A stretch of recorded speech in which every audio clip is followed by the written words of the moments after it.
സ്ഥിതിയെങ്കിൽ ഇനി ഒരു ഭരണ തുടർച്ച രണ്ടാം ഊഴം കൂടി മാർക്സിസ്റ്റുകാർക്ക് നൽകിയാൽ പ്രിയപ്പെട്ട കോട്ടയത്തുകാരെ, പ്രിയപ്പെട്ട കേരളത്തിലെ എന്റെ സുഹൃത്തുക്കളെ, രാഷ്ട്രീയം മറന്ന് ജാതിയും മതവും മറന്ന് നിങ്ങൾ നെഞ്ചത്ത് കൈവച്ച് ആലോചിക്കൂ. മാർക്സിസ്റ്റുകൾക്ക് കേരളം കൂടി രണ്ടാമതൊരു ഭരണ തുടർച്ച നിങ്ങൾ നൽകിയാൽ അനന്തരഫലം തലമുറകളോളം നിങ്ങൾ ഈ കേരളത്തെ കണ്ണീർ കുടിപ്പിക്കും. കേരളം രണ്ടാം ബംഗാളായാൽ ബംഗാളിലെ പോലെ പട്ടിണിക്കാരുടെയും ദരിദ്രന്മാരുടെയും തൊഴിലില്ലാത്തവരുടെയും കിടപ്പാടമില്ലാത്തവരുടെയും സംസ്ഥാനമായി ഈ കേരളം മാറും. കേരളം അങ്ങനെ തകരണമോ നാം ആലോചിക്കണം.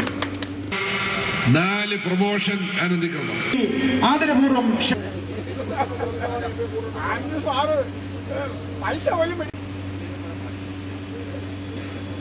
എ കെ ആന്റണി അവറുകൾ, ഏറ്റവും ബഹുമാനനായ പുറകെ അന്വേഷിച്ചപ്പോൾ കണ്ടതെന്ന് 5 വർഷമായി കേരളത്തിൽ ടിക്കറ്റ് കേരളത്തിൽ വിറ്റഴിക്കുന്നു സർക്കാരിന്.